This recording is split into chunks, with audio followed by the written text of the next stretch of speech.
Hustler Mindset, Pimping Your Mind for Success, drops today, 7:30 p.m. Also, there's another little wrinkle. There's going to be a live webinar this coming Monday for everyone that buys the book this weekend. And with that, to the video. This video was brought to you by the American Hustler. Alright, this is a trip, but what's cool, this story has a happy ending, no craziness. Well, that's not true. There may be a little craziness, but essentially this is about the chick that made me break one of my cardinal rules. For a long time, I just had a clear separation between my personal life and my work life. I've never even dated anyone that I worked with. And, in a job, it's just never happened. So, it was a little weird. And I remember, it was a summer day. We were kind of in chill mode. We had really went hard in the winter and just from fall, winter to spring, it was just, we were stroking it out. So we were a little weary. My partner was on vacation. I kind of dialed it back a little bit. Inventory levels were high because this was the thing. And I got to a certain point where I just learned to continue to have a very high inventory level, because where most people go wrong is they buy and sell, buy and flip, and you never really get to observe trends because you're not holding on to anything, nor do you have a sales plan. So I was stacking stuff. I would go to auctions. I had units in the warehouse. I had units rented, and this was with the 10,000 square foot warehouse. Because the thing you must understand, the more you buy, the luckier you become. This whole notion of buy, sell, you miss opportunities. Well, was really stacking up, and I was in a good mood. I was just in a really good mood because I was, at that stage of the business, I was a better manager of time and a better manager of myself. So I was just like, it was a Craigslist day. I listed a bunch of stuff on Craigslist. I was in the warehouse. It was not too hot. It wasn't too cool. It was a pretty nice day. Had the music rolling. And then I get this call, right? And the voice is just like fucking magic rolling over some sweetness. It was just like, oh, and I said it. I was like, wow, you have a beautiful voice. She's like, oh, thank you. Well, I'm calling about the table. I was like, which one? I have several. And she said, oh, really? Well, it's the glass top one with the chrome base, because I have perfect chairs and I don't need chairs, I just need the table. I was like, yep, it's still available. She's like, can I come look at it now? And it's like, sure. So she gives me her name, I give her my name, and within like 45 minutes, she walks through the door. And I'm just going to be extremely juvenile. I'm going to be extremely immature, because it was like, God damn! That was one of those moments. I mean, I was like, good Lord. Because, you see pretty women in Atlanta all of the time. They're ubiquitous. They're like fruit hanging from the trees. So when you see one that's really exceptional, she really stands out. So she comes in, and it's just very professional. She's got on her little blue two-piece business suit with the nice black pumps. Legs are looking nice and everything. And what's really, really remarkable about her is she has no freaking makeup on. Not even lip gloss. And she's just like, bam. A girl from Virginia, just talking up a little bit. She's from Virginia, I'm from Alabama. We're just talking. I show her to the table. Because like I said, I'm in a good mood. I'm really, really chatty. I don't really care because, I had set a time at 5 p.m. I was out. I was out no matter what happened. Anything that came in was going to go to the next day.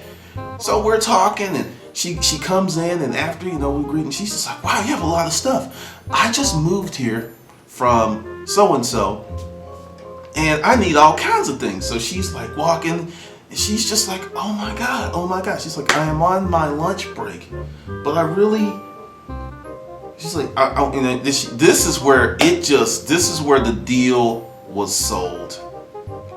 We're walking, she's at the table, she's looking and she's seeing stuff, but she knows she has to go back to work. So she grabs my hand like, oh my God, I want the table. I don't have cash. I will give you a check. And I just like, this is where I got her. Typical dude would have capitulated and went like, oh, whatever, baby, whatever. But see, at that point, yes, she was gorgeous, and yes, I was looking at her, and all kind of nasty thoughts were running through my mind, going, ha ha ha. And I said, look, this is how I operate. If you cannot give me cash right now, because I'm only taking cash, and I had a credit card machine, but I really want to see her again, so that's why I was really rolling. I was like, hey, essentially, if someone buys it, it's gone. I mean, seriously, that's how I do business. So, but I'll be here tomorrow, and we can do this. And then she does this little frown thing, and she's like, really? Lips stuck out, and I was like, really? And at that point, I started walking back to my desk, because I've learned when a customer is trying to you, it's just time to disengage. So she tapped her. I hear her foot. She's tapping that heel and everything. Then next thing you know, she said, okay. Next thing you know, she's gone, right? And I said, oh, all right. Well, I thought that was the end of that. Well, she comes back in like 4 minutes with the cash. She's like, I just went to the ATM. There was a quick trip just literally around the corner, and she had saw it on the way in. She gave me the cash. I gave her the receipt and everything addressed. And she said, okay, I am coming back. What are you doing tonight? And I was like, what do you mean? She's like, I need stuff. My place is empty, and I want to come back here and shop. And here's $130. She gives me the money, and it's folded up, and she's holding on to my hand with those warm hands. And then I'm just like looking at her. I was like, well, essentially, and this just was in my mind, but sometimes the mouth doesn't stop things from coming out. And I was like, well, if we're hanging out tonight, we're going out. So, you're taking me out. I just, did that shit, right? And she said, okay, fair enough. If I'm going to bring you back to work, yeah, I'll take you to dinner. And that's how I ended up dating my first customer. And so after she left, I was just like, how did that happen? How did it happen? To give you some perspective here, everyone knows who Stacey Dash is, correct? I want you to think, now she didn't look exactly like Stacey Dash. I'm just kind of giving you some parameters for you to build perspective. But imagine Stacey Dash with a bigger ass, a bigger chest, and really thick calves. That's the kind of look she had. But to me, she looks better than Stacey because she was more robust. She was a thicker woman. And I sat there, with my $130, and I'm looking at the receipt, and I'm looking at her name, and I had no intention of doing that. It just happened.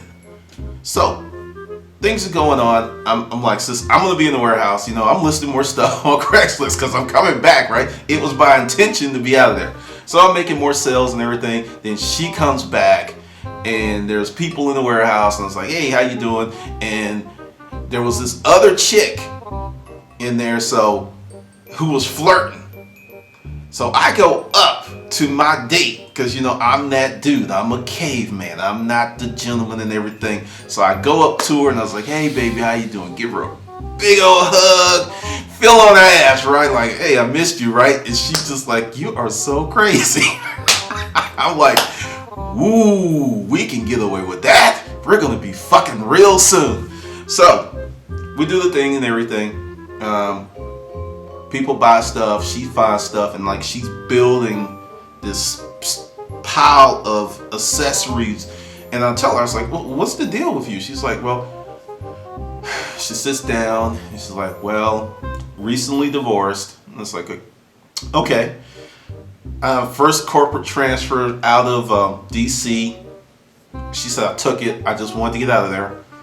And I came here and I bought this house, and I have a mattress on the bedroom floor. I left everything in DC. He can have it. I didn't want to be part of it. And boom, here I am. And I've been here for 8 months, just working and working and working. And I was like, really? She's like, I was like, you've been, and she had a really nice house. It was really appropriate for her. And I was just like, okay. So she's like, I need stuff. She's like, it's time to start building my life. I said, okay, I can help you with that. And, she just looked at me, oh, really, Mr. Man? And I was like, That's like a weakness. Call me Mr. Man. That makes me horny. Me so horny. So we talk and everything. We have like a really good conversation. So she gets her stuff up, and she's got like $1,000 worth of stuff between mirrors and everything. And she's like looking at me, and I was like, well, you know, if you got American Express, I'll let you use that so you can get some points. And she said, bet, I love that. She pulled it out, went ahead and did the American Express. And I started loading, like she had so much stuff. I said, look, you know, since you've spent so much money, I'm gonna give you free delivery. And, you know, I already know where you live and everything. All right, so we load some stuff. And then she's like, so where do you want to go to dinner? And this is what's so really cool about this chick, and we're still friends to this day, is she never really tried to like really get over like a lot of women that have that appearance do. And I don't know if it's because I set the tone, because I am a fool, I say all kind of crazy stuff, but I don't fuck around with my money. I don't care how pretty, it just no. So we go out to dinner, we go to Longhorns, which was around the corner. I had a nice little time, a little few drinks and everything. And, you know, she's getting ready to go home and everything. And I walk her to her car because, you know, I followed her since, you know, she was driving. And I just did the caveman thing again, and she just fell into it. I'm not going to get particularly nasty because that would get this video flagged like that. But just say, yes, G got some, and G got some for damn near a year. We had a really good time. It was really fun. It opened up my eyes to dating customers because I wouldn't do it. I just wouldn't do it, and I would see people, and it was just like, Then that kind of opened up the Brazilians and other stuff because it was all right. It was all right. So for those of you who have these rules that you shouldn't date customers and co-workers, that's your rule. But I found out that my rule was erroneously put into play for no reason other than stupidity. The ass I could have had. The stuff that I let get away. Oh my God. Put it this way. 7 days a week, I could have been getting something. That's how good that business was. But, you know, it just goes to show you, as you grow up, you become a person, you look at stuff. Sometimes the things that you're afraid of are really not worth being afraid of. It's just overblown because, you know, I had all this disaster, and I wouldn't let women that I dated come to the warehouse. And after that, it was just like, well, yeah, you know, I own a thrift store. Yeah, come on by. And next thing you know, and it's like, oh, look, you got all this. And I started pimping the hell out of that position because having a business and having the ability to give jobs, some powerful shit, player, some powerful shit. So that's how, you know, I went about becoming, you know, Chester the molester, and my partner started saying how, because whenever a certain chick would come in there, because she knew and Dale knew, our staff member, and then they just look at each other because they knew what was going to happen. Because once I was unleashed, it was like, shoom, I ain't gonna lie, I pounce on chicks. I was like, hey, what are you doing? Hey, take full advantage. I built that shit, you know. So definitely don't let some good opportunities go by like I did, because that was a really good experience. You know, we never actually like fell in love, but I have love for her, and I think it was a point where she was a point in her life that she needed someone, and I was at a point where I needed what she needed, and we just gave it to each other. You know, we never had a fight, we never had any crazy stuff. She got this wonderful job offer. Next thing you know, she was going to California, and I was like, look, you know, I see you as a good friend. I'm not doing the long distance thing. And she's like, I agree, that's just not my thing either, you know. And we just fucked like rabbits till she left, and she left. And, you know, I've seen her a few times over the years. Like I said, she's good, solid people, and she really helped me get a new understanding of some things. See, all the stories aren't crazy, all of them aren't over the top, just normal life of a hustler. And as always, like, comment, subscribe, and leave a smart ass remark. Smart ass remark. See, you didn't know. And I'll see you on the good side.